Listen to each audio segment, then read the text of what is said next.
வணக்கம். நான் மில்லட் சம்மந்தமாக ஒரு கிளாஸ் போயிருந்தேன். திரும்பவும் அந்த சம்மந்தமாக தான் இந்த வீடியோ போட்டிருக்கிறேன். யுனிக் கிரியேட்டிவ்னு மதுரையில் அன்புச்செல்வி மேம் நடத்திக்கிட்டு இருக்காங்க. இது சம்மந்தமாக உங்களுக்கு டீட்டெயில் வேணால் என்னைய கான்டாக்ட் பண்ணிக்கோங்க. இங்கே வந்து ஆரி, எம்ப்ராய்டரி, தையல், அதுக்கப்புறம் ஜூட் பேக் தைக்கிறதுக்கு, அப்புறம் மில்லட்டு சம்மந்தமாக எல்லாமே சொல்லிக் கொடுக்குறாங்க. நான் வந்து மில்லட்டை தேர்ந்தெடுத்திருந்தேன். இதை வந்து நம்மளுக்கு கிளாஸ் ட்ரைனர் யாருன்னு பார்த்தீங்கன்னாக்கா கார்த்திகா மேம் தான் பண்ணியிருந்தாங்க, ட்ரெயின் பண்ணியிருந்தாங்க. சூப்பராக கிளாஸ் எடுத்தாங்க. அது எல்லாத்துக்குமே யூஸ்ஃபுல்லாக இருந்துச்சு.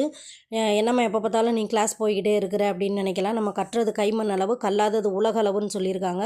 நம்ம போய் இந்த மாதிரி தெரியாத விஷயங்களை கற்றுக்கலாம். அது தப்பு கிடையாது. நம்ம கற்றுக்கிட்டு எனக்கு அதை நான் பர்சனலாக யூஸ் பண்ணி பார்த்துட்டு எனக்கு அது ரொம்பவும் சக்ஸஸ்ஃபுல்லானதை மட்டும்தான் நான் பிஸ்னஸில் கொண்டுட்டு வர்றேன். அது போக இந்த மாதிரி வீடியோஸ் எல்லாம் நம்ம யூடியூப்பில் போட்டுக்கிட்டு இருக்கிறோம்.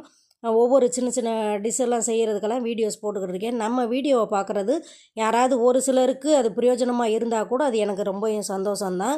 கிளாஸ் எல்லாம் போறியே, உனக்கு அப்போ எல்லாமே தெரியுமா அப்படின்னு நீங்கள் நினைக்கலாம். எனக்கு அப்படிலாம் சொல்ல மாட்டேன். எனக்கு எதுவுமே தெரியாது தான். எப்போயுமே நான் ஒரு மண் மாதிரி தான். ஆனால் மற்றவங்க மிதிக்கப்படுற காலுக்கு கீழே இருக்கிற மண் கிடையாது.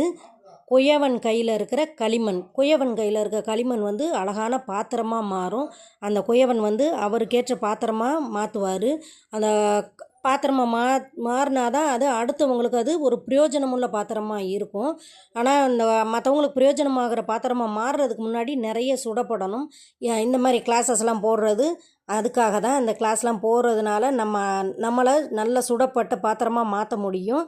அப்படி மாறினா தான் நம்ம அடுத்தவங்களுக்கு பிரயோஜனமாக இருக்க முடியும். நம்ம கற்றுக்கிட்டது வந்து யாருக்காவது அது யூஸ்ஃபுல்லாக இருக்கணும். அப்போ தான் நம்ம கற்றுக்கிட்டதுக்கு 100% அது சக்ஸஸ்ஃபுல்.